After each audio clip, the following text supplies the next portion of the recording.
ऐसा तीर्थ जहां मेरी आंखों के सामने भक्त और भगवान का मिलन हो रहा है। जो आज्ञा प्रभु।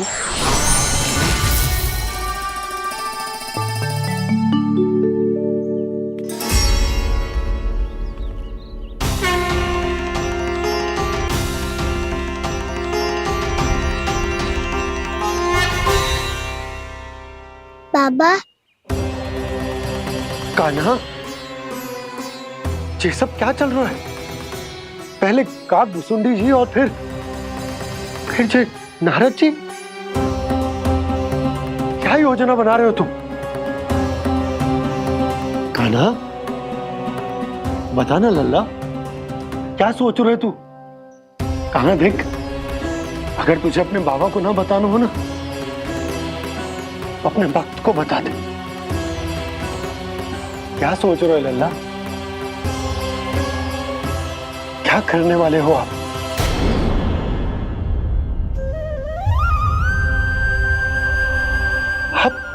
आप इतने दुखी क्यों हो? कान्हा, कान्हा, क्या होगा?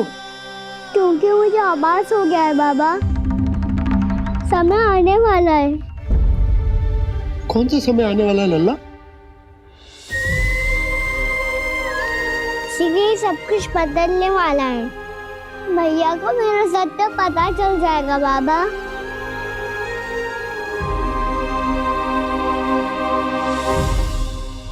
पर लल्ला, इसका काग भुसुंडी और कालिया नाग से क्या संबंध है? ऐसा क्या हुआ था और क्या होने वाला है?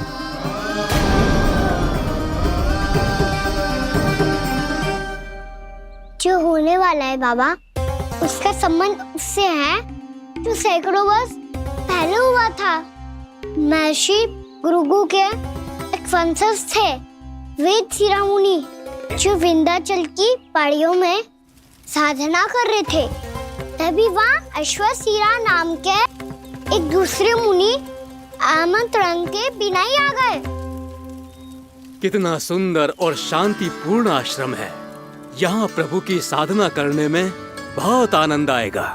शीघ्र ही अश्वशिरा मुनि उपस्थिति के कारण होने वाले व्यवधान से बाध्य होकर वेद शिरोमणि ने अपनी आंखें खोली। कौन हो तुम और यहाँ क्या कर रहे हो? आपके आश्रम में बहुत शांति है मुनिवर। साधना करने के लिए बहुत ही उत्तम स्थान है ये। मैं चाहता हूँ कि मैं भी यहाँ। आप यहाँ साधना करना चाहते हैं, लेकिन इतना भी नहीं जानते कि किसी के आश्रम में प्रवेश करने से पहले उसकी आज्ञा लेनी चाहिए। आप ये भी नहीं जानते कि यदि कोई यज्ञ कर रहा हो तो बिना अनुमति के वहाँ प्रवेश करने से उसकी यज्ञ साधना भंग हो सकती है। आप क्या साधना करेंगे मुनि? आप तो साधना के योग्य ही नहीं हैं। इतना अपमान! एक मुनि के मुख से इतने कड़वे शब्द शोभा नहीं देते। मैं तुम्हें श्राप देता हूँ, जितनी विषैली तुम्हारी जिह्वा है उतने ही विषैले सर्प बन जाओ तुम। और ऐसा सर्प जो सांस भी ले तो निकट का वातावरण दूषित हो जाए। तुम्हारे इस दुस्साहस के लिए मैं तुम्हें श्राप देता हूँ कि तुम अभी इसी क्षण कौवा बन जाओ, और ऐसा कौवा जो कांव कांव करके अनर्गल प्रलाप करता रहे।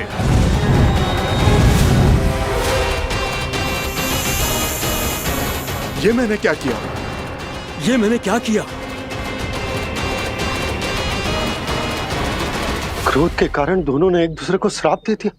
पर दोनों ही मेरे भक्त हैं, और भगवान होकर मैं अपने भक्तों को इतनी कठिनाई में कैसे देख सकता था। इसीलिए जिस संकट में उन दोनों ने अपने आप को फंसा लिया था, उसका समाधान करने में मैं। देखिए ना प्रभु, ये क्या हो गया हमसे? हमारी रक्षा कीजिए प्रभु, मार्ग दिखाइए हमें। क्रोध पर नियंत्रण ना होने के कारण आप दोनों ने एक दूसरे को बहुत ही भीषण संकट में डाल दिया है। अब दोनों ही तपस्वी, तप के बल से दिए गए आपके श्राप को लौटाना भी संभव नहीं है।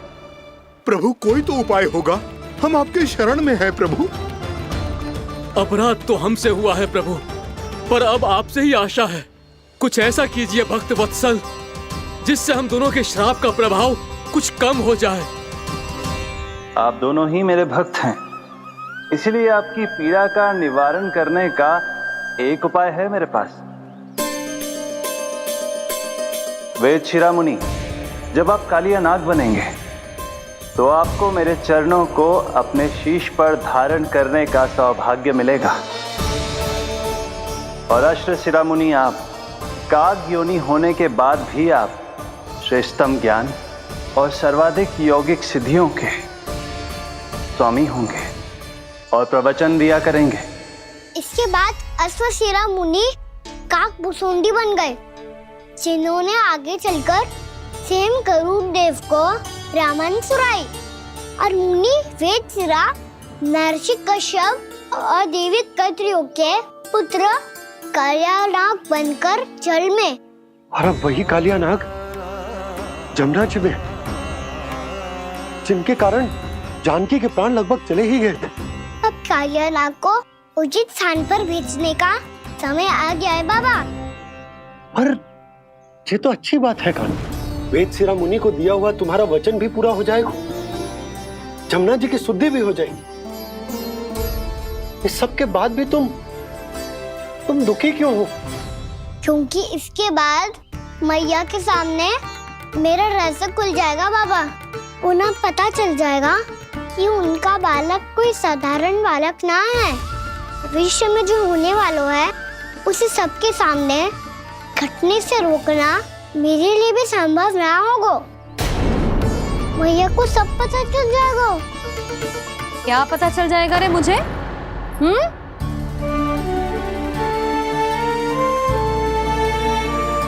यही कि सबसे अधिक प्रेम मैं आपसे ही करता हूँ। अब बस भी कर, चलो भोजन के लिए बुलाने आई थी तुम दोनों को। भूखा थोड़े ना रहने दूंगी अपने लल्ला को, मेरा लल्ला दुर्बल हो जाएगा ना। आप खिलाओगे तो ही खाऊंगा। हाँ ठीक है, मैं ही खिलाऊंगी। अब चल, आओ जी चल।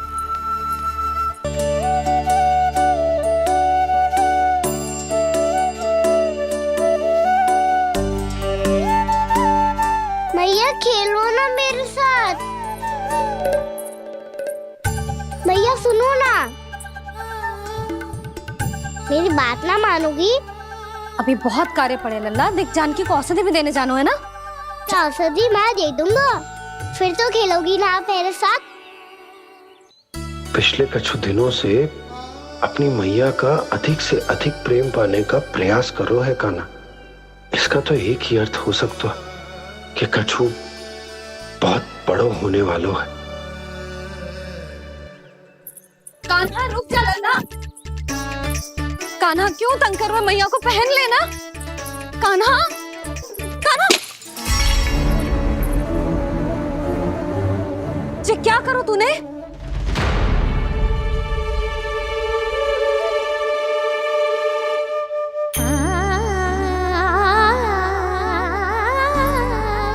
अच्छा ठीक है, अब मुंह लटकाने की आवश्यकता ना है। ये ले।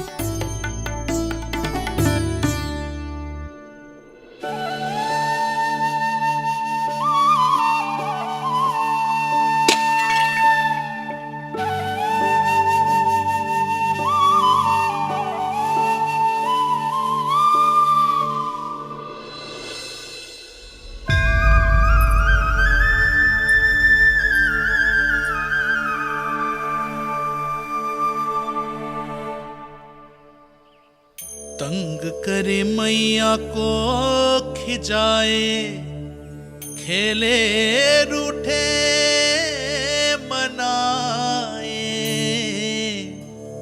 लीला अनोखी करके शरारत, कान्हा दंड भी पाए।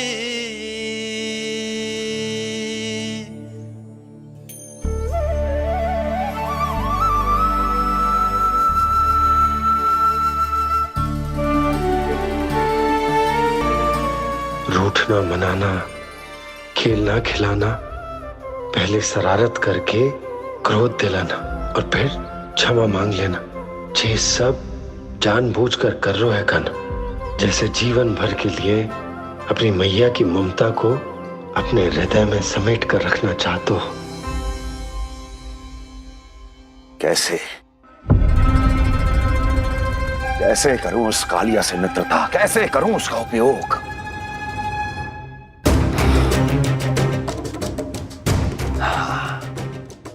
उस पर आक्रमण कर देता हूं और उसे किसी ना किसी तरह से यह विश्वास दिला देता हूं कि यह आक्रमण उस विष्णु अवतार ने किया है। फिर वो क्रोध में आकर सारे वृंदावन वासियों को अपने विष से समाप्त कर देगा। उचित है, ये उचित है। नारायण हरि, नारायण हरि।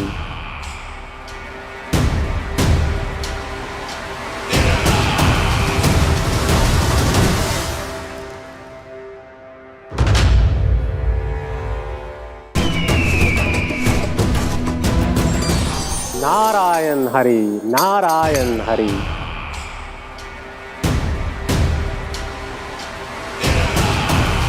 प्रणाम देवर्षि। किस योजना में कितना लाभ है और कितनी हानि, यह आंकलन करते करते थक गए होंगे मथुरा नरेश। देवर्षि, आज मेरा ध्यान कैसे आ गया आपको? आप तो सदैव ही मेरे ध्यान में रहते हैं महाराज कंस। सत्य तो यह है कि मथुरा में जो भी हो रहा है मुझसे छिपा हुआ नहीं है। मैं जानता हूं कि आप किसी भी असुर को वृंदावन क्यों ना भेजें, और वो असुर कितना भी शक्तिशाली क्यों ना हो, कृष्ण का सामना नहीं कर पाता। या तो पराजय स्वीकार करके आपके पास लौट आता है, या तो फिर वीर गति को प्राप्त हो जाता है।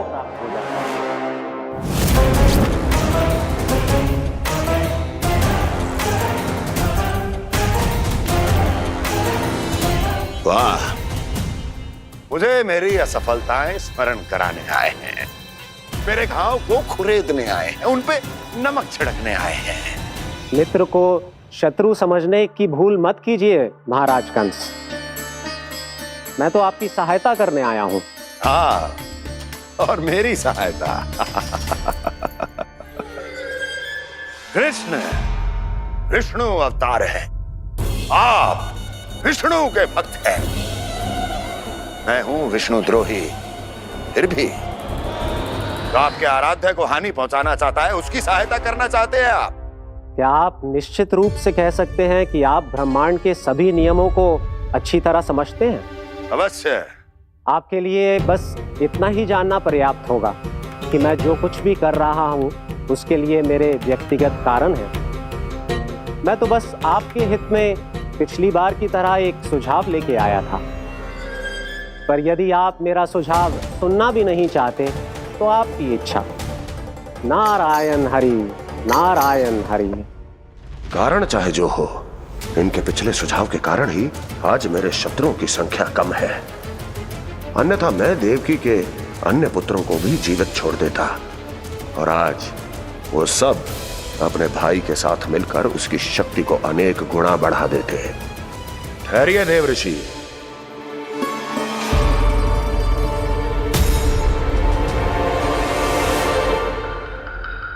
बताइए क्या सुझाव है आपके पास?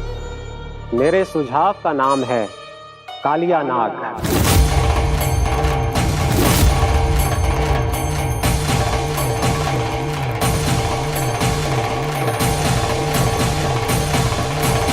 उसके विषय में मैं जानता हूं देवर्षि।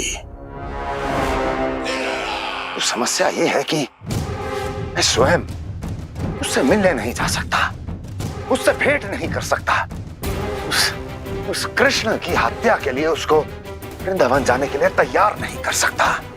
तो मत जाइए उसके सामने, और ना उसे भेजिए कृष्ण के सामने।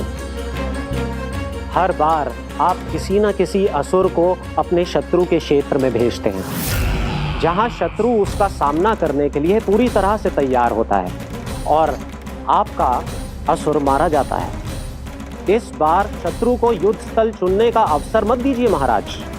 इस बार योजना का जाल ऐसे बुनिए कि कृष्ण स्वयं उसके पास जाने के लिए विवश हो जाए।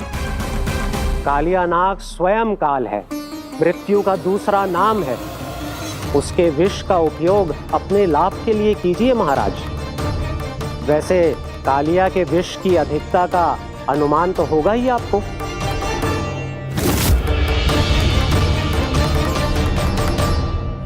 एक बार जो उसके क्षेत्र में पहुंच गया, फिर उसके विष से बचना असंभव है। उचित सुझाव है देवर्षि, उचित सुझाव है। देवर्षि, उस छलिया विष्णु की भक्ति करते करते आप भी उसके रंग ढंग सीख गए हैं। उचित है।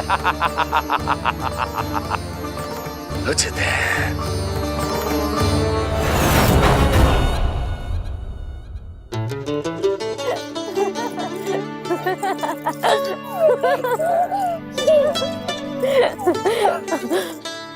बस बस, बहुत आनंद ले लियो लल्ला।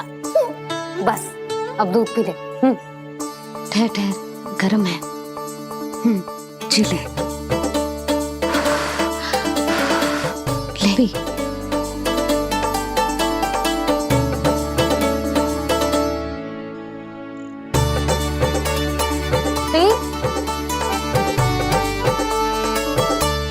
मैं ना होती तो ना जाने क्या हो तो तेरा। अपने आप दूध भी ना पी सकते है, भावला कहीं का। आपकी इस प्रेम के लिए तो मैं धरती पे आया हूँ मैया। मैं भी यही सोच रहा हूँ यशोदा कि तुम ना होती तो मेरा क्या होता। इसी बात पे थोड़ा दूध और कजू खाने को दे दो। अरे मैं तो भूल ही गई। तनिक ठहर जाओ जी, दूध पी लेना तो आपके लिए भी कछु ले आती हूँ।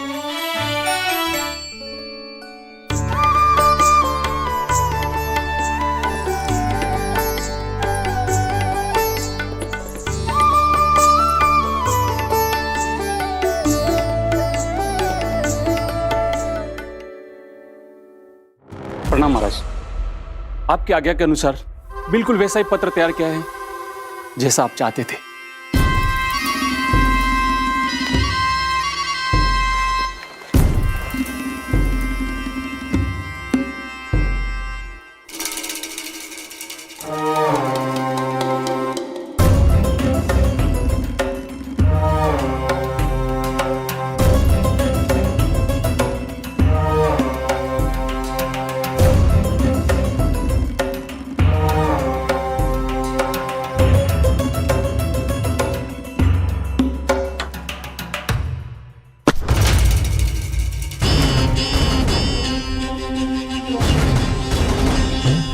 कृष्ण जन्म से लेकर आज तक ये मेरी सबसे महत्वपूर्ण योजना है।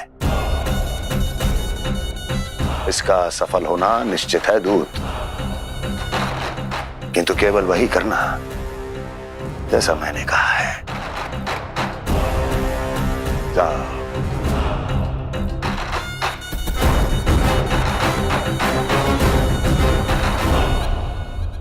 कान्हा,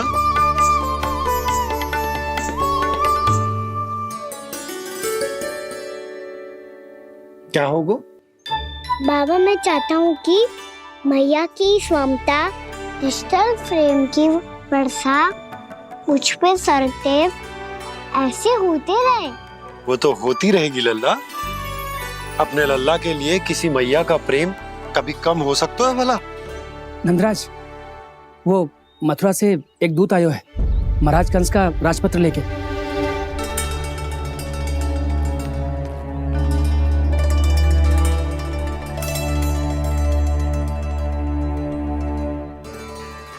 कान्हा अब क्या करने वाला है? तेरे बाबा कहाँ गए? हाँ?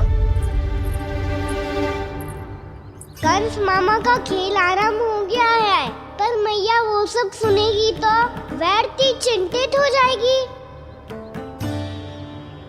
बस थोड़ा बाहर गया मैया, कछु खा लिए से। बाहर इस समय? मैया क्या होगा?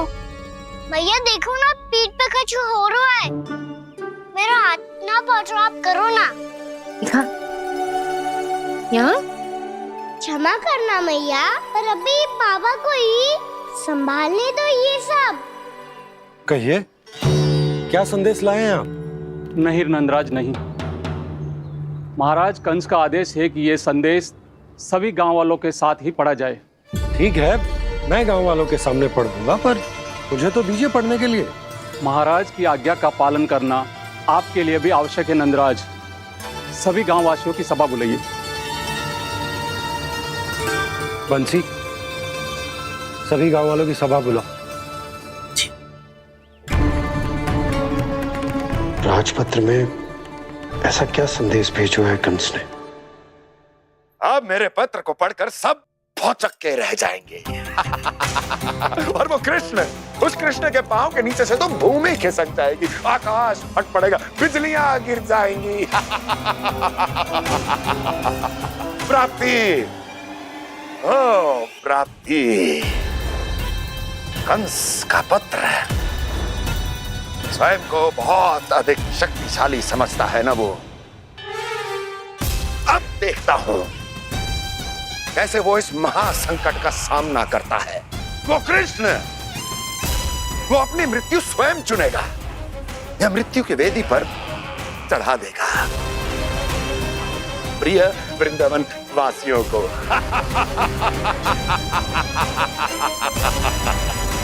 अब आएगा आनंद प्राप्ति, अब आएगा आनंद। सबको इकट्ठा करवा के ही पढ़वाएगो। अवश्य ही कोई विशेष संदेश दिया होगा कंस ने। मैं भी यही सोच रही हूँ सुलक्षणा जीजी, कछु ना कछु तो विशेष है, पर जे हो क्या सकता है?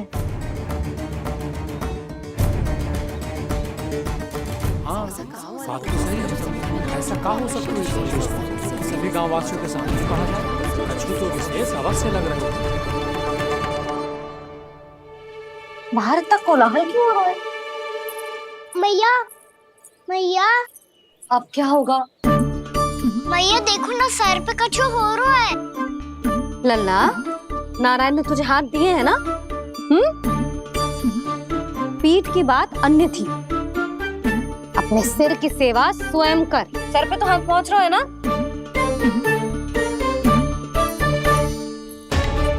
मैया सुनो ना, मैया देखो ना, तीव्र कर कछु हो रहा है। मैया देखो ना, तीव्र कछु हो रहा है।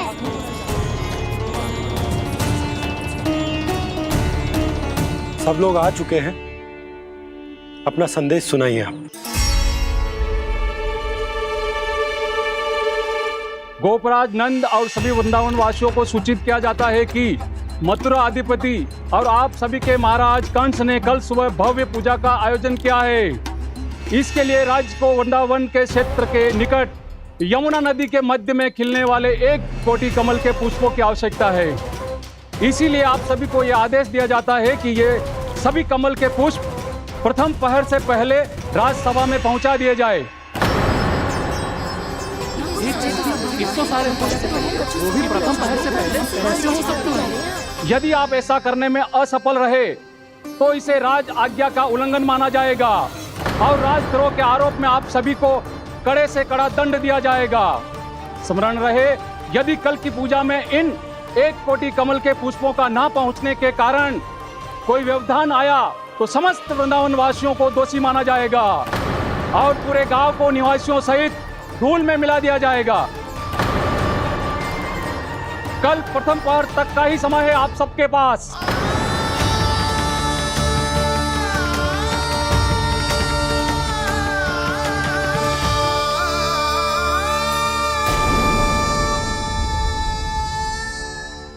एक कोटि कमल पुष्प, वो भी कल प्रथम प्रहर में? ऐसे कैसे संभव है? और कोई साधारण पुष्प ना, यमुना नदी के मध्य खिलने वाले विशेष कमल के फूल चाहिए उन्हें। लेकिन यमुना नदी में तो कालिया नाग ने विष घोल के रखा है, तो फिर कैसे हो पाएगा? यह संभव है। हमारी मृत्यु का संदेश भेजा है राजा कंस ने। सदैव की भांति इस समस्या पर भी गांव के बड़े ही विचार करेंगे। बालकों का यहाँ होना उचित ना है।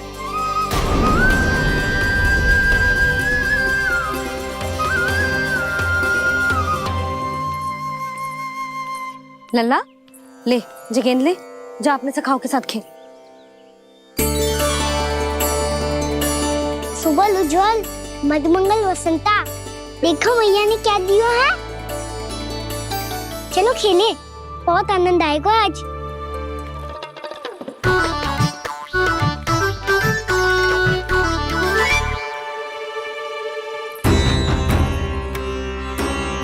भानु, बंसी, जाओ और शीघ्र ही वो घेरे का कार्य समाप्त करो।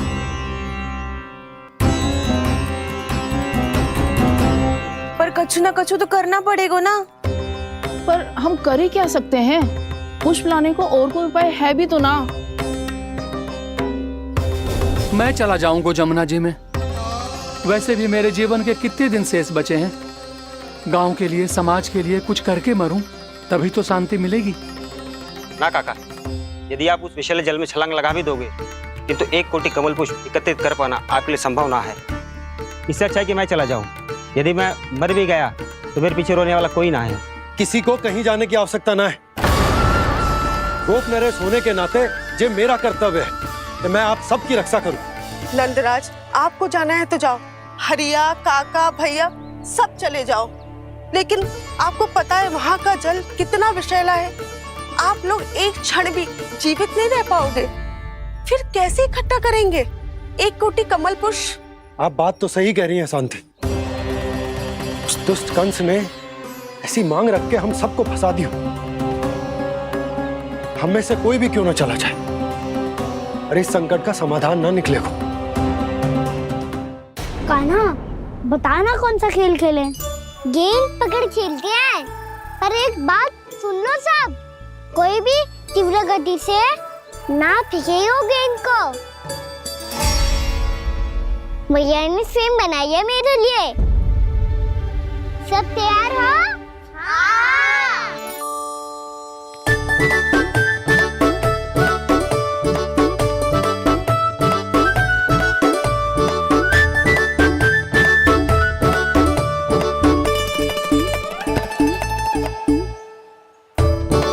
मुझे दो।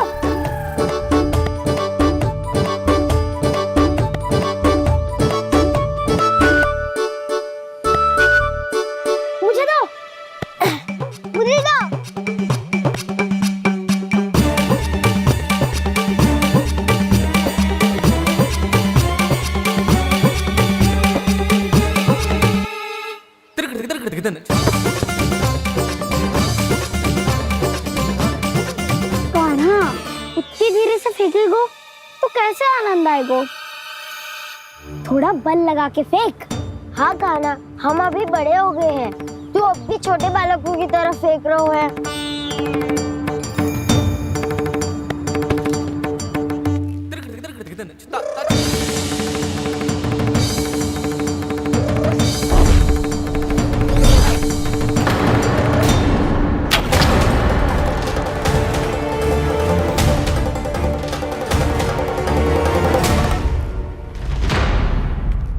दीदी जी क्या करो कान्हा? गेंद तो डूब गई।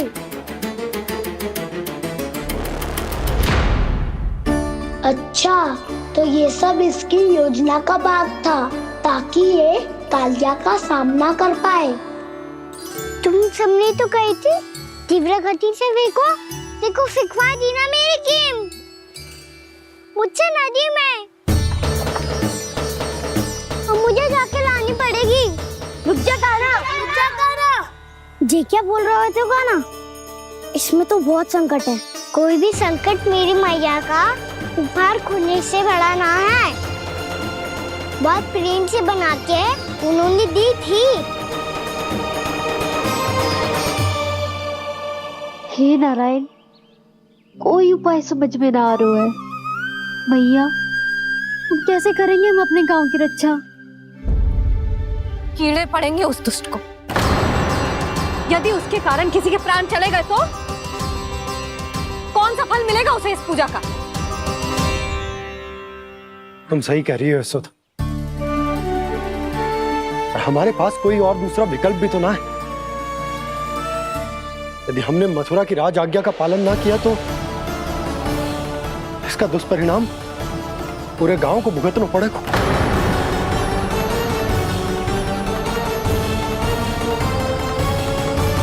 कान्हा, तुम्हें पता है कि तू भगवान है, दिव्य है, बहुत शक्ति है तुझमें, पर फिर भी हम तुझे विषैले जल में ना जाने दे सकते। कुछ होगा तो तुम सब इतनी हट कर रहे हो तो ठीक है, ना जाऊंगा। गेंद कहाँ गिरी है, कितनी दूर गई है, ये तो देख लूं, ताकि उसे बाहर निकालने का कोई उपाय ढूंढ पाऊं।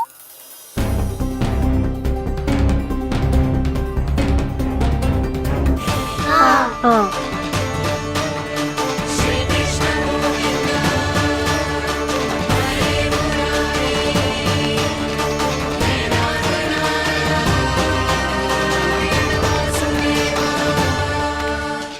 कान्हा की ये लीला तो समझ ही नहीं आ रही।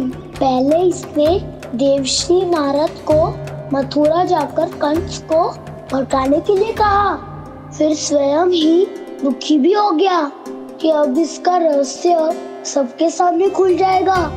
और अभी स्वयं ही तो इसने कहा था कि गेंद बहुत महत्वपूर्ण है, फिर स्वयं ही उसे नदी के विषैले जल में फेंक दिया।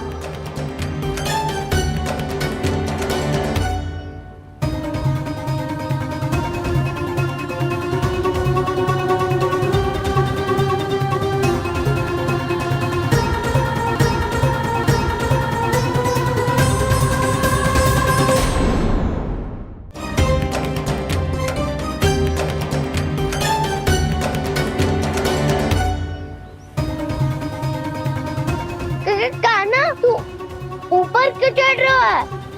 अरे ऊंचाई से देखूंगा तभी तो गेंद दिखेगी।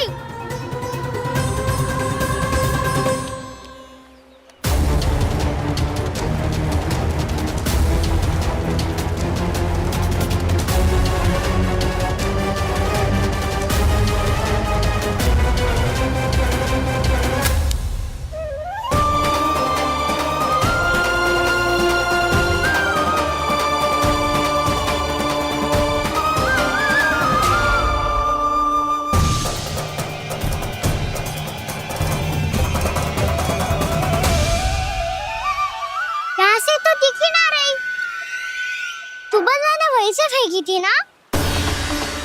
ना, वहाँ से फेंकी थी। कहाँ से? नहीं ना, वहाँ से। समझ में आ रहा, ठीक बताना कहाँ से फेंकी थी?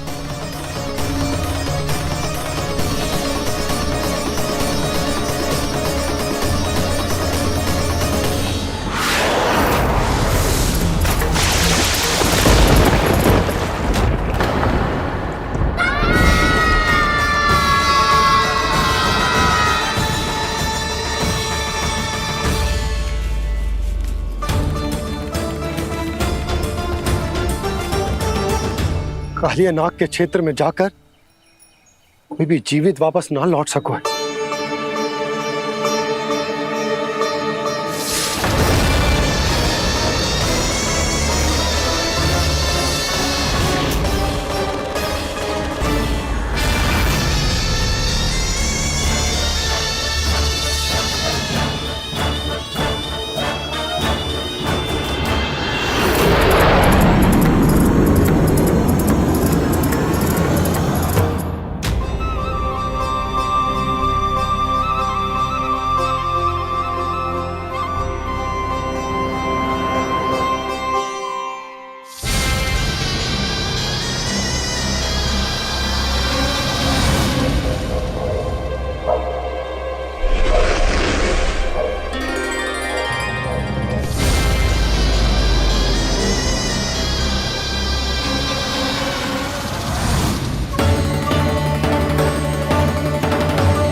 कालिया नाग तो उसे देखते ही निकल जाएगा।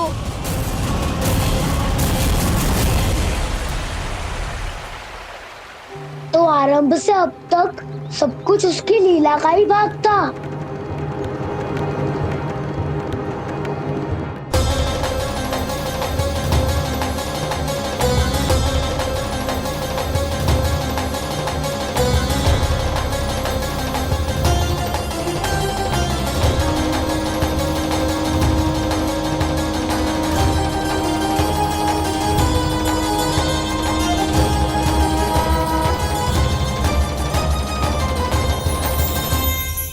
इतना सुंदर रूप, मन मोहने वाली मुस्कान, अद्भुत तेज और भगवान जैसी दिव्यता। कौन हो तुम? हाँ, तुम्हें देखकर तो हम सब सम्मोहित ही हो गए।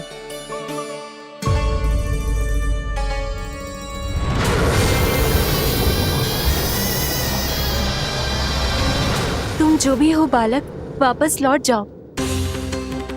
हमारा हृदय तुम्हें ही देखते रहना चाहता है, किंतु यदि हमारे पति जाग गए तो तुम्हें अवश्य हानि पहुंचाएंगे। ये बहुत विषैले है बालक, कालकोट जैसे भयानक। इनके विष से तुम नहीं बच सकोगे। नंदराज, कालिया नाग के विष का प्रभाव बढ़ते ही जा रहा है। पहले 8 कोस तक उसके विष का प्रभाव था, अब तो 1 योजन से अधिक क्षेत्र में फैलो है। जल पीने के प्रयास से अनेक पशु मारे गए हैं और नदी के निकट के वृक्ष और वनस्पति सब नष्ट होने लगे।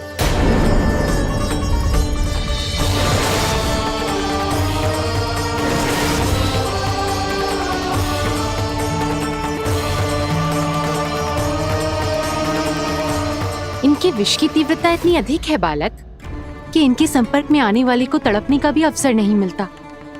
इनके विष की अग्नि क्षण भर से भी कम समय में प्राणवायु को जलाकर राख कर देती है।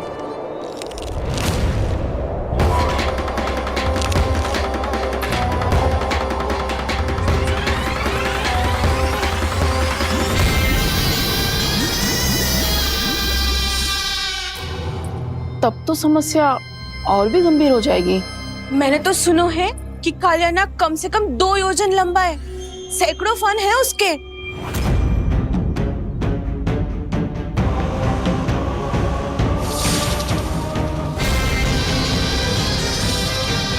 इसका अर्थ तो ये है कि हम दोनों ओर से फंस गए। एक और कंस को 1 कोटि कमल पुष्प देने जो कि कालिया नाग के क्षेत्र में पड़ते हैं, और दूसरी ओर उस कालिया नाग का विष यमुना जी के क्षेत्र में बढ़ता ही जा रहा। इसके कारण हम ही नहीं, निर्दोष पशु पक्षी भी संकट में। इन दोनों समस्याओं का एक ही समाधान है, उस कालिया नाग का सामना करना। और ये ना समझ आ रहा कि हम ये करेंगे कैसे, क्योंकि ये बात साधारण मनुष्य के बस की ना है। हमारे लिए ये असंभव है।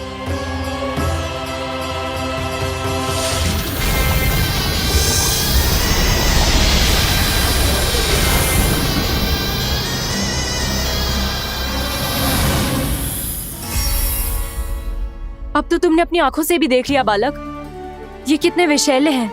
नींद में भी विष उगलते हैं। इससे पहले कि तुम्हें कुछ हो जाए, चले जाओ यहाँ से, मान लो हमारी बात। आप सब मुझे जानती भी नहीं और फिर भी मेरी इतनी चिंता कर रही हैं आप। माँ की ममता भेदभाव नहीं जानती। तुम भी किसी के पुत्र हो और हम सब भी माँ हैं। एक माँ को हर बालक में अपनी ही संतान दिखाई देती है, इसलिए हम तुमसे विनती करते हैं, वापस चले जाओ, बचा लो अपने प्राण। मेरी चिंता मत कीजिए, मुझे कुछ नहीं होगा।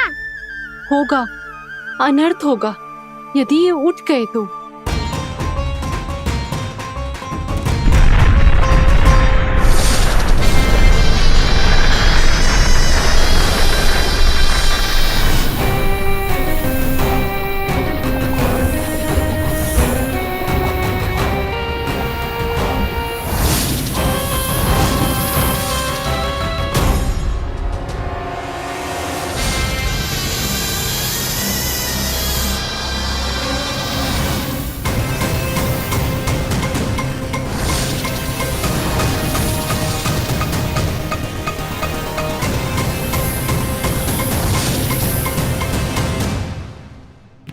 सामने होते हुए भी अपने इश्क को केवल वही देख सकता है जो अपना अभिमान त्याग चुका हो। पर पूर्व जन्म में मेरा भक्त होने के नाते मेरा सत्य स्वरूप देख पाने में मुझे इसकी सहायता करनी चाहिए।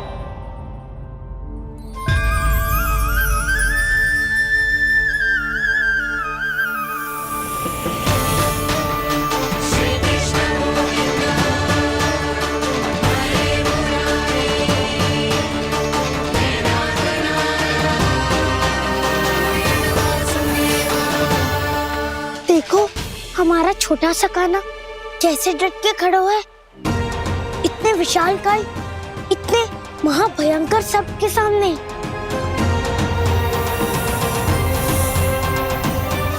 ये कोई भगवान नहीं है जो इसके सामने हाथ जोड़ रही हो तुम सब।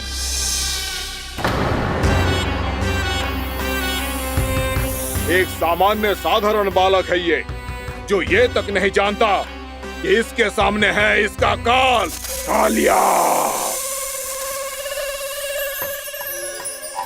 तू कौन है बालक? मेरे इतने निकट आकर भी तू जीवित कैसे है? मेरी नहीं, अपनी चिंता करो कालिया। बहुत मनमानी कर ली तुमने। अब बस मैं तुम्हें रोकना हूँ। अब बस मैं तुम्हें रोकना हूँ। मैं तुम्हें रोकना हूँ। बित्ते भर का है तू, मेरे विष के बारे में जानता ही क्या है?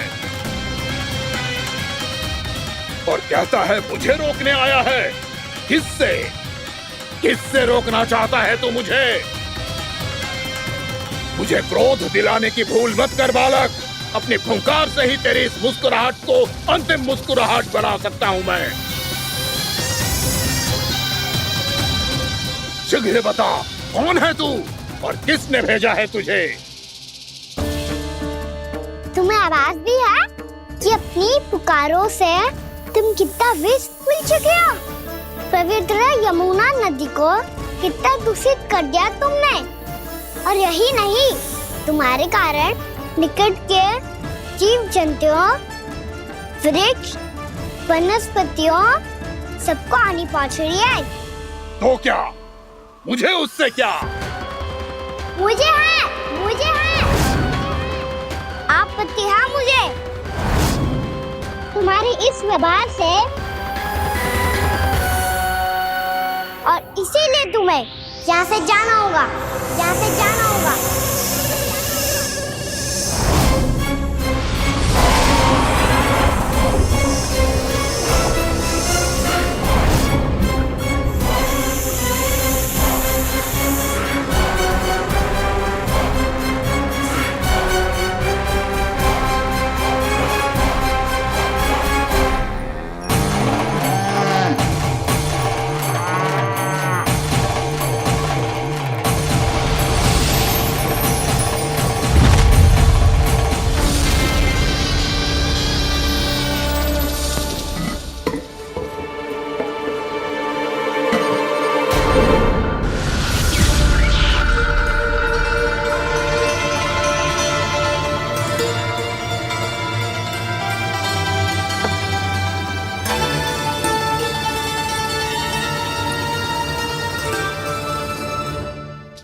मुझे आदेश देने का साहस भी कैसे किया तूने?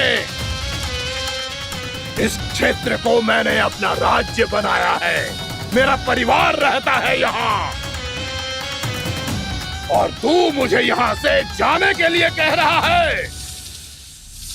हाँ, क्योंकि तुम्हारे यहाँ रहने के कारण अन्य जीवों को हानि हो रही है, और मैं ऐसा नहीं होने दे सकता।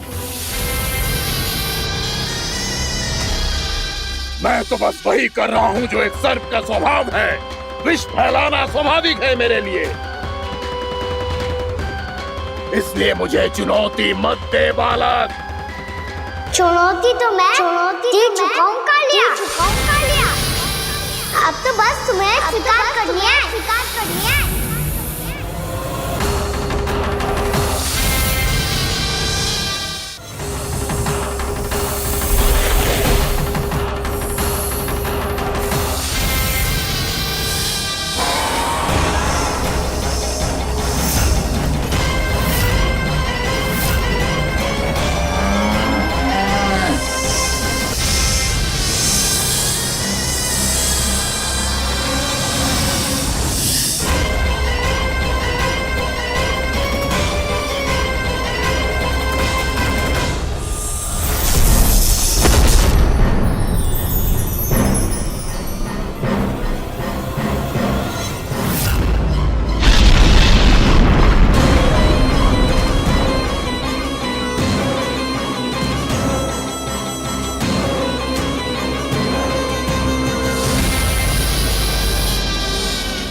अपनी भूल को पहचानो कालिया। तुम जो कर रहे हो अनुचित है।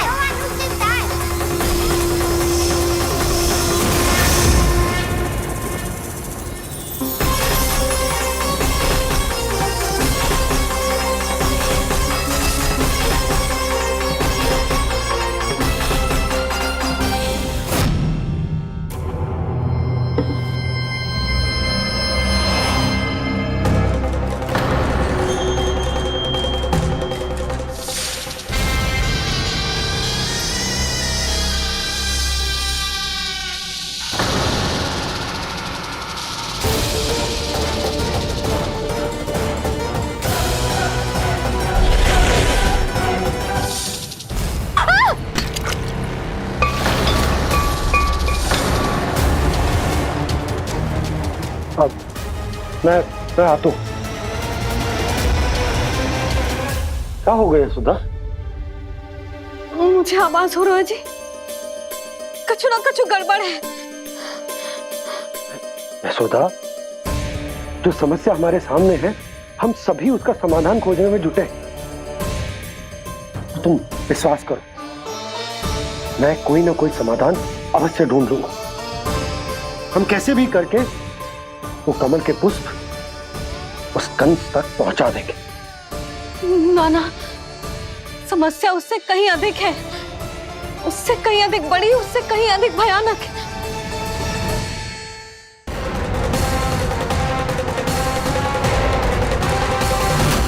विस्की ये बूंद से ही सबके प्राण चले जाते हैं।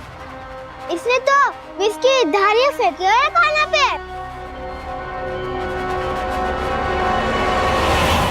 कान्हा कैसे बच्चे को अधिक विष से? इसका विष तो क्या, ये सर स्वयं भी छू तक नहीं पाएगा हमारे कान्हा को।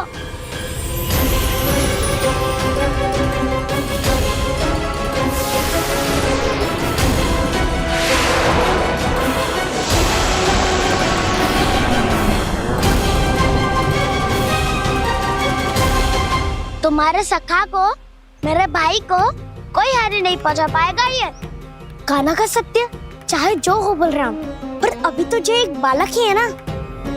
देखो कैसे विष के कारण स्थिर हो गया है।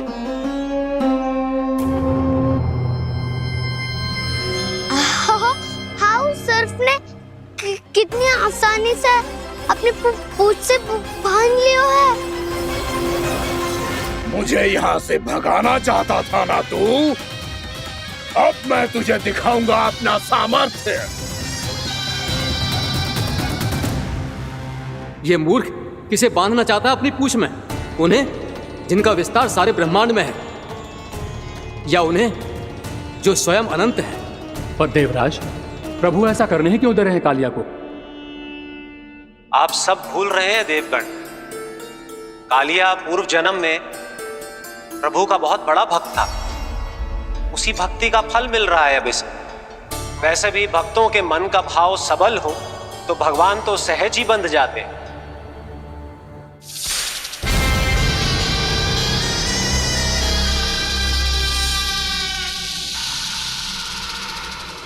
बलराम, तुमने ही तो कही थी कान्हा को कछु ना होगो। देखो उस दुष्ट ने चारों ओर से जकड़ लियो है।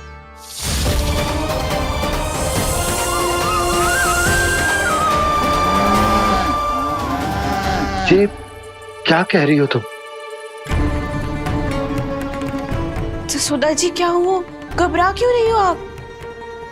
सुलक्षणा, मुझे आभास हो रहा है कुछ बहुत बड़ी अनहोनी हो गई है। नंदराज, नंदराज, नंदराज!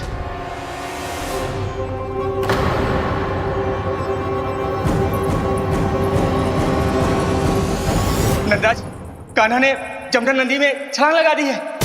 कान्हा ने जमदग्नि नदी में छलांग लगा दी है। कान्हा ने जमदग्नि नदी में छलांग लगा दी है। कान्हा जमुना में कूद गया है। मुझे लगा था आज कछु गड़बड़ होने वाली है। मुझे आज कान्हा को ना जाने देना चाहिए था।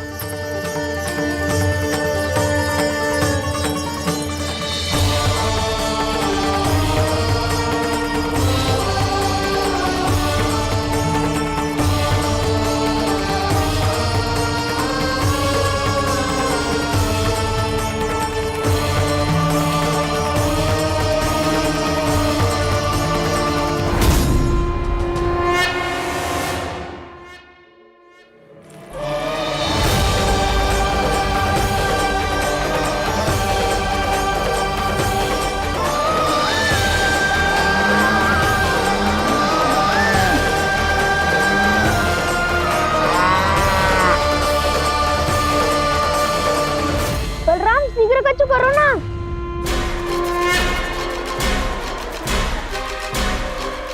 कुछ भी करो पर कान्हा को बचाओ। नाग बहुत भयंकर है, कान्हा अकेले ना संभाल पाएगा इसे।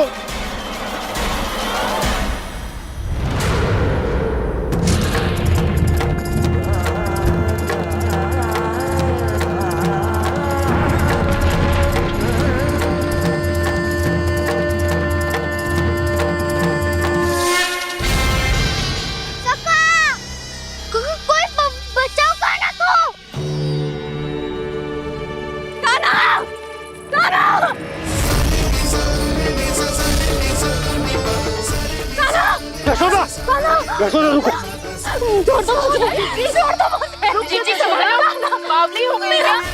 जीजी संभालो। कान्हा, कान्हा।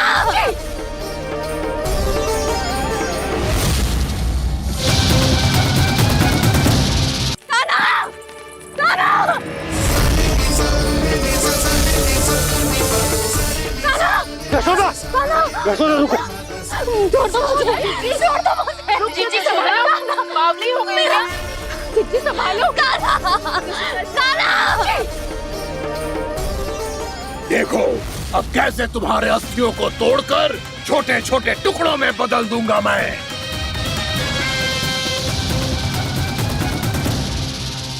अगर जी आप जाओगी तो आप भी फंस जाओगी।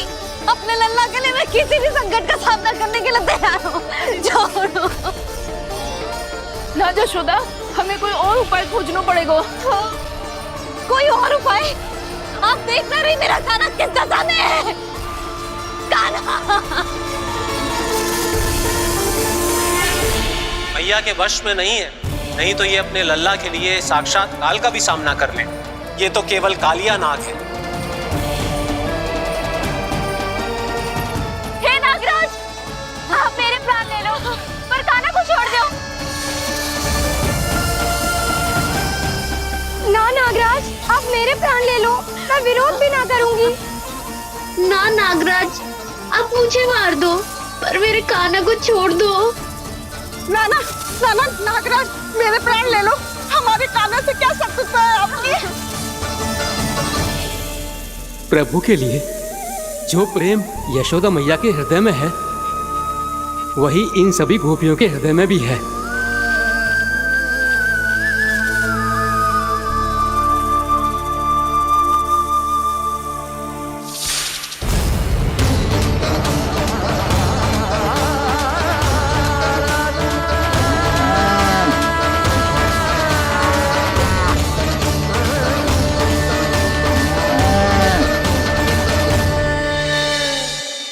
यशोदा, यशोदा, देखो इन गोपियों को, इन गैयाओं को। इन सब के मन में भी तुम्हारी भांति ही ममता भरी हुई।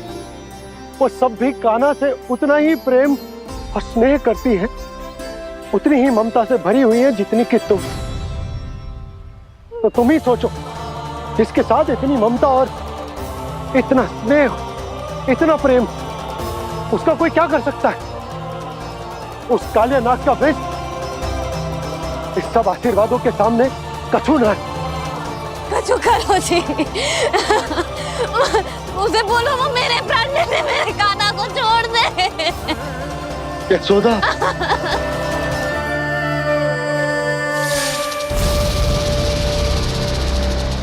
केवल इन्हीं में नहीं देवराज, नाग पत्नियों के हृदय में भी ममता का वही प्रेम उमड़ रहा है।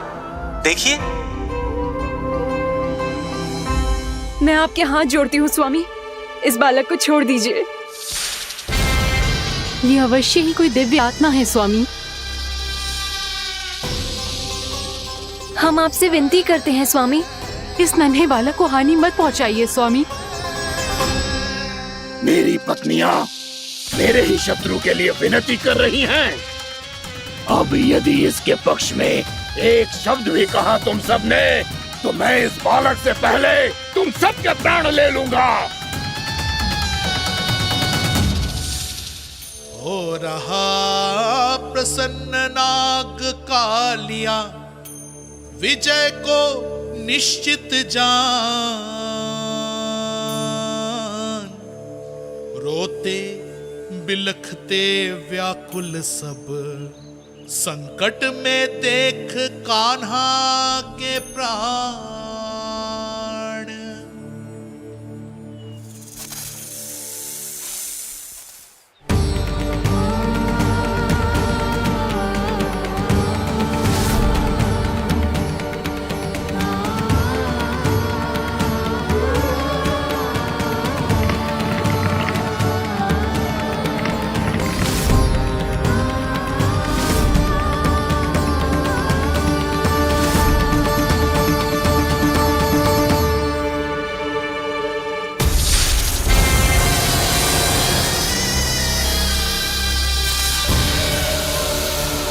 कुछ करो जी, मेरे लल्ला को बचा लो, कोई तो कुछ करो। जीजी संभालो जीजी ना। यशोदा, यशोदा तुम शांत हो जाओ, मैं कान्हा को वापस लेकर आऊंगा, मैं रक्षा करूंगा उसकी। ना नंदराज, नंदराज नहीं, कम से कम आप तो समझो नंदराज, कालिया के पास आप जाओगे तो आप भी फंस जाओगे।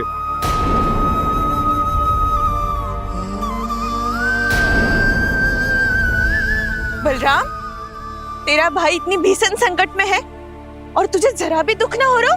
क्या आप सब अब तक नहीं समझ पाए कि कान्हा सच में कौन है? छोटे बाबा, आप तो उसका सत्य जानते हैं ना?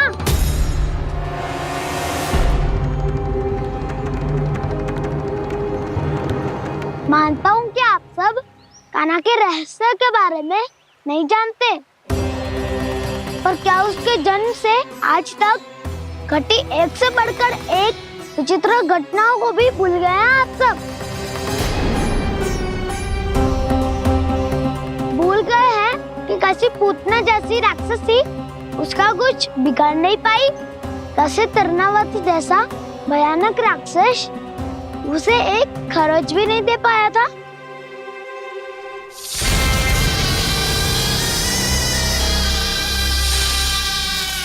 आप सबने अपनी आंखों से देखा था ना, बकासुर से कान्हा की रक्षा करने देवता स्वयं आए थे, पर सत्य तो ये है कि वो सभी देवता भी उस असुर के सामने असमर्थ हो गए थे। तब कान्हा ने बहुत ही आसानी से उस भयंकर असुर का वध किया था, एक ही बार में धराशायी कर दिया था उसे। तो आप सभी सोचिए, बार बार ऐसे असाधारण कार्य करने वाला बालक साधारण कैसे हो सकता है? अब तो आरंभ से ही सारा सत्य जानते हैं छोटे बाबा। रहस्य छुपाने में सदैव कान्हा की सहायता करते आए हैं आप, और आज आप स्वयं ही उसके सत्य को भूल रहे हैं।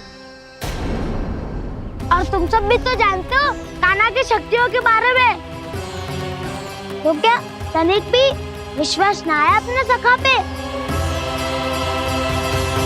बलराम, जे तू क्या कह रहे है? मैंने जो कहा उसका एक एक शब्द सत्य है छोटी माँ।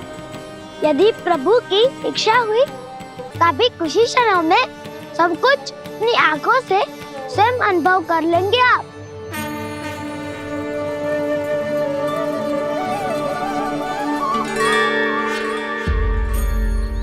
शांताकारं भुजगशयनं पद्मनाभं सुरेशं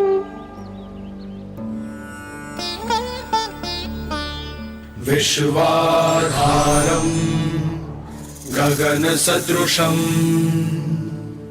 मेघवर्णं शुभांगं लक्ष्मीकान्तं कमलनयनं योगी वीरध्यानगम्यम्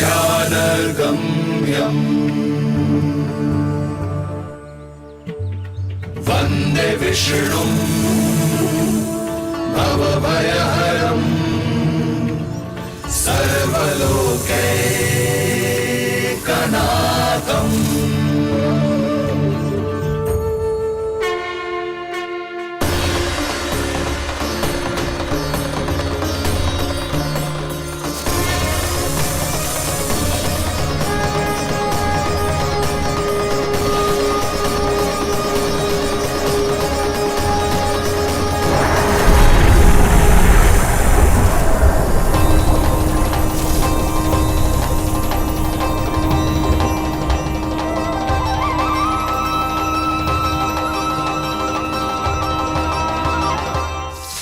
क्या लगता है बालक कि तू मेरी जगत से निकल गया तो अब बच जाएगा तू?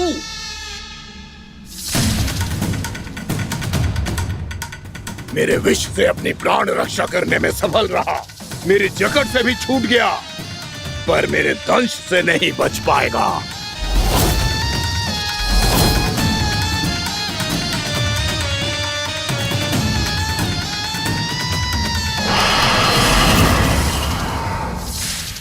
अब भय से भाग रहा है, पर मैं तुझे मृत्यु देकर रहूंगा।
मेरा नन्हा सा कान्हा कितनी देर भाग पाएगा?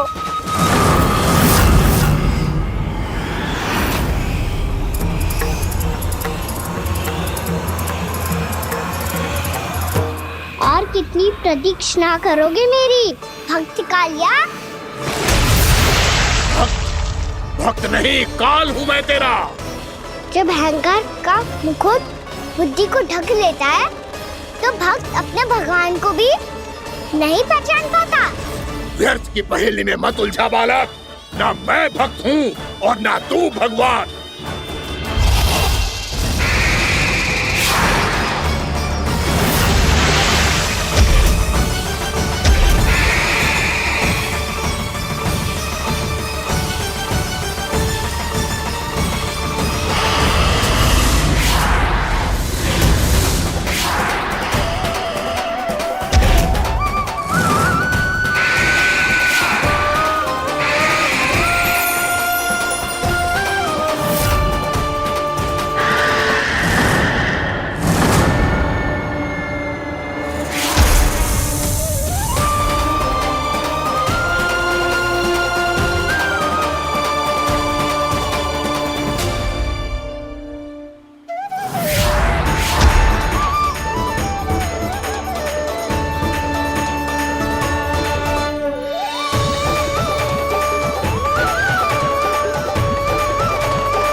जिसके लिए इतने व्याकुल हो रहे थे, उसे छूकर कालिया नाग का हलाहल जैसा विष भी चरणामृत बन गया है और यमुना जी के जल में फैल चुके विष के प्रभाव को भी नष्ट कर रहा है।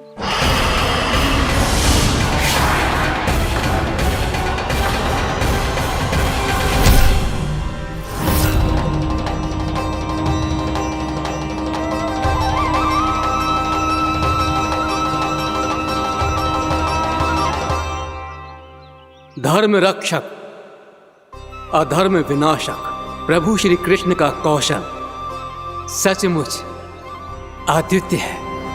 नारायण नारायण।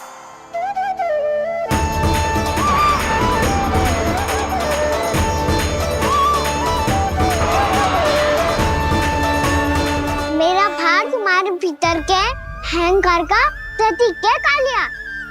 अब तुम्हारा अहंकार, तुम्हारा अर्पण मेरे पाँव के नीचे है और तुम्हारी पूंछ अर्थात तुम्हारे प्राण मेरे हाथों में। अब तुम क्या करोगे भक्त?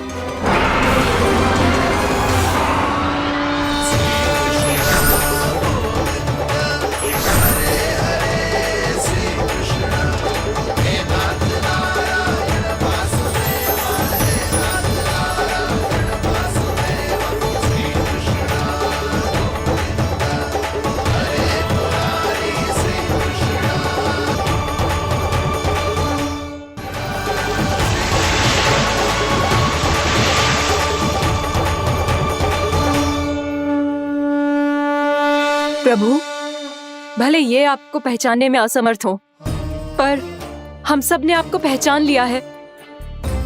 हाँ प्रभु, एक भक्त होने के नाते और एक अर्धांगिनी और माँ होने के नाते मैं आपसे इनके प्राणों की भिक्षा मांगती हूँ। अपनी कृपा दिखाइए और इन्हें क्षमा कर दीजिए। आपके लिए मित्र और शत्रु में कोई अंतर नहीं प्रभु। उसी तरह आपकी कृपा और दंड में भी कोई अंतर नहीं। दोनों दया ही तो हैं, अकारण ही किसी को प्राप्त नहीं होती। हमें विश्वास है कि हमारे पति को मिला ये दंड कोई अभिशाप नहीं है, आपका वरदान है। ये सत्य है प्रभु कि इनसे बहुत से पाप हुए हैं। इनके विष से बहुत सारे जीव जंतु को हानि पहुंची है, पर अब आपके चरण इनके शीश पर पड़ गए हैं। ऐसी कृपा तो बड़े बड़े महान महात्माओं को भी दुर्लभ है, और इन्हें प्राप्त हुआ तो अवश्य ही ये किसी महान पुण्य का ही फल है।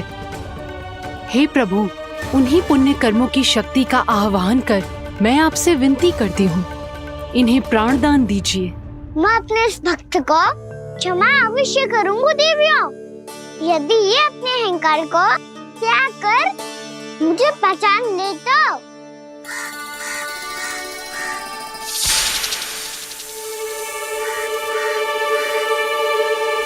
मैं तुम्हें श्राप देता हूँ, जितनी विषैली तुम्हारी जिह्वा है उतने ही विषैले सर्प बन जाओ तुम।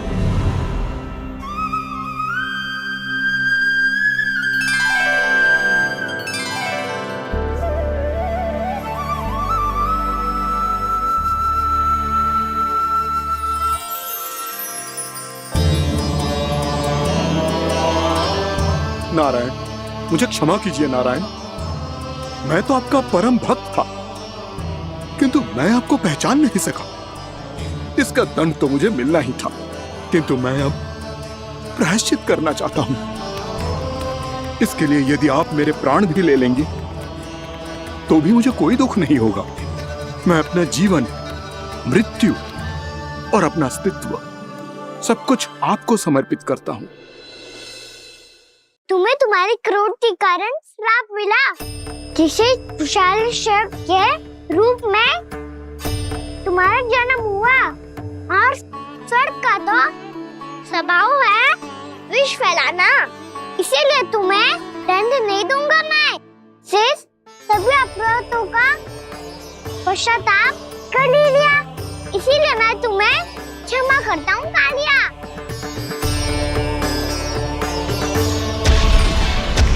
पर तुम्हें यहाँ से दूर समुद्र के बीच जाकर रहना होगा, जहाँ किसी निर्दोष का जीवन तुम्हारे विष से प्रभावित ना हो। मैं चाहकर भी आपकी इस आज्ञा का पालन नहीं कर सकता। मैं असमर्थ हूँ प्रभु, क्योंकि यदि मैं इस क्षेत्र को छोड़कर गया तो मेरी मृत्यु निश्चित है। आपसे क्या छुपा है प्रभु? आप तो जानते हैं कि सर्प जाति और आपके वाहन गरुड़ के बीच अनंत शत्रुता चल रही है, जिसका प्रारंभ नागों के द्वीप नागालय से हुआ था। उस द्वीप पर छोटे जीवों को निगल जाने के लिए सर्प थे, और गरुड़ को सर्पों का स्वाद बहुत प्रिय था, इसलिए वो बार बार नाग द्वीप जाने लगा था। पर इस कारण पूरी सर्प जाति उससे आतंकित हो गई थी। इसलिए जब भी गरुड़ वहां पहुंचता तो सभी सर्प छिपने लगते। जब गरुड़ को इसका आभास हुआ तो उसे बड़ा क्रोध आया और वो उत्तेजना में भरकर सर्पों का शिकार करने लगा। भूख ना होने पर भी उन्हें मारने लगा। अब सर्पों के प्राण हरना उसके लिए खेल बन गया था। इस भीषण समस्या का समाधान ढूंढने के लिए पूरी सर्प जाति महान सर्प वासुकी के सामने इकट्ठी हुई। हे महान वासुकी, हमारी सहायता कीजिए। नागद्वीप पर गरुड़ ने आतंक मचा दिया है। पहले तो वो हमें अपना भोजन बनाता था, लेकिन अब हम उसके खेल का साधन बन चुके हैं। भूख हो या ना हो, जब तब आकर वो हमारे प्राण हर लेता है। अनुचित हिंसा के इस प्रथा का आरंभ सर्पों ने ही किया है। पहले आप सबने पूरे द्वीप पर अधिकार कर लिया, फिर आहार के साथ साथ आनंद के लिए भी आप सभी ने निर्दोष जीवों की हत्या की। और जब सृष्टि का संतुलन बनाए रखने के लिए गरुड़ आपको अपना आहार बनाने आया तो आप सब अपने प्राणों की रक्षा के लिए छिपने लगे। तो फिर गरुड़ का उत्तेजित होना तो स्वाभाविक ही था। नागनाथ, जो हमने अन्य जीवों के साथ किया वही अब हमारे साथ हो रहा है, परंतु ये भी तो सृष्टि के संतुलन के विरुद्ध ही है ना? अवश्य है, इसलिए मैं गरुड़ से चर्चा करूंगा। धन्यवाद प्रभु।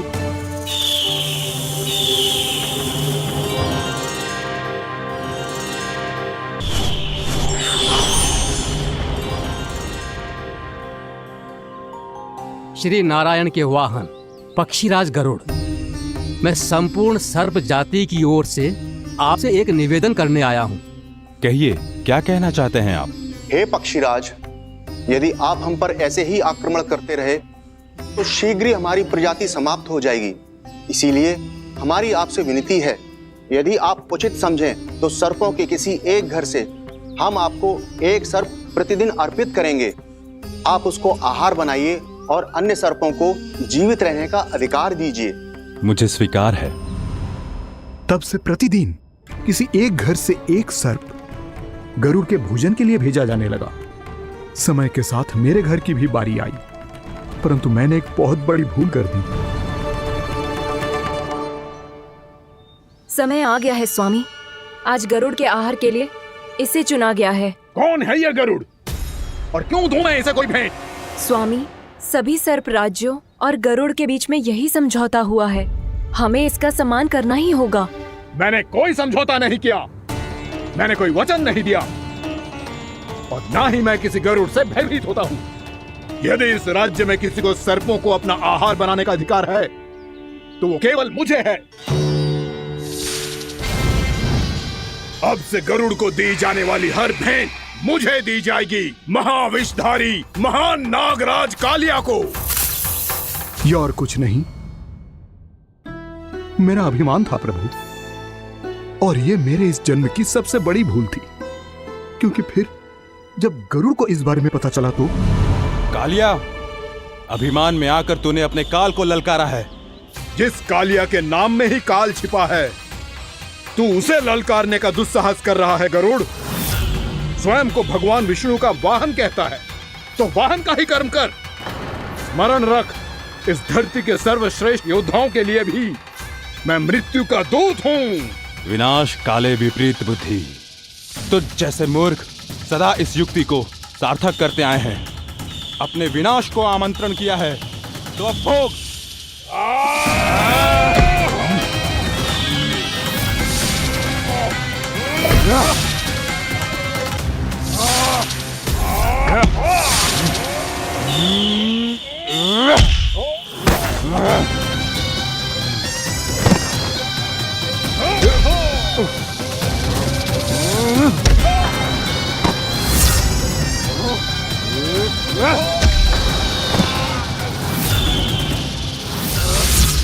जिसने मेरा भोजन चुराने की धृष्टता की है वो इसी योग्य है। तू मुझे जानता नहीं है गरुड़, मैं महाविषधारी नाग कालिया हूँ। तेरा इतना दुस्साहस कि तूने मुझ पर चरण से प्रहार किया।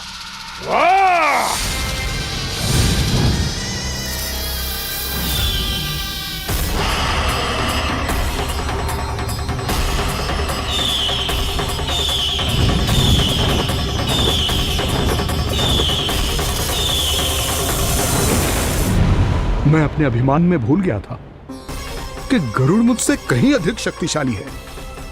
इसलिए अपने प्राणों की रक्षा करने के लिए मैं एक स्थान से दूसरे स्थान भागने लगा। नदियां, पर्वत, यहां तक कि मैंने सागर भी लांघ डाला, पर मैं जहां भी जाता गरुड़ के रूप में मेरा काल वहीं आ जाता। इसीलिए मृत्यु की आशंका से भयभीत होकर मैं अपने बड़े भाई मां कद्रु के प्रथम पुत्र अनंत शेषनाग से राय लेने चला गया। भैया, मैं यहां आपसे आपकी सहायता लेने आया हूं। मेरी एक छोटी सी भूल के कारण यह गरुड़ मेरा पीछा कर रहा है। मुझे हर समय हर स्थान पे ढूंढते रहता है। यदि उसने मुझे ढूंढ लिया तो वो निश्चित ही मेरे प्राण ले लेगा। मुझे कोई ऐसा स्थान बताइए जहां मैं अपनी पत्नी और अपने संतानों के साथ शांति से रह सकूं। तुम यमुना नदी के किनारे वृंदावन क्षेत्र में जाके वास करो कालिया। गरुड़ वहां प्रवेश नहीं कर सकता क्योंकि उसे ऋषि सोबरी का श्राप मिला हुआ है।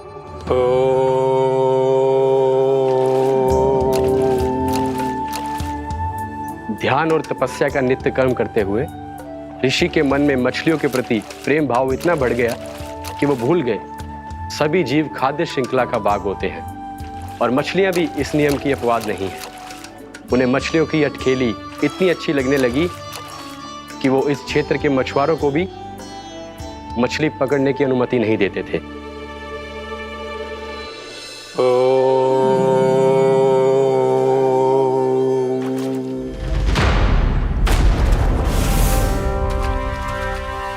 उस दिन वो उस पक्षी को नहीं रोक पाए, पर तब से सावधान रहने लगे। यहां तक कि अपने साधना से भी अधिक ध्यान वो पक्षियों पर केंद्रित करने लगे। ठहरो! इसी क्षण अपनी चोंच में पकड़ी इस मछली को छोड़ दो। तुम्हें इन मछलियों का आहार नहीं करना चाहिए पक्षीराज। ये तो खाद्य श्रृंखला का नियम है ऋषिवर। यदि मैं इनका आहार नहीं करूंगा तो कोई और पक्षी कर लेगा। मैं अपने आनंद या प्रतिशोध के लिए इनके प्राण नहीं ले रहा। ये तो बस मेरा भोजन है। पर यह मेरा तपस्या स्थल है। तुम यहाँ शिकार करके मेरी साधना में विघ्न नहीं डाल सकते पक्षीराज। यदि आपकी यही इच्छा है तो मैं आज के बाद यहाँ नहीं आऊंगा।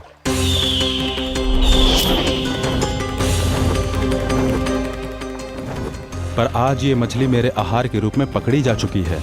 मैं वचन देता हूँ ऋषिवर, इस स्थान पर यह मेरा अंतिम शिकार होगा।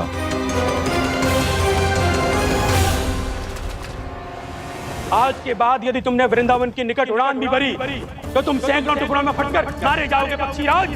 ये मेरा श्राप है।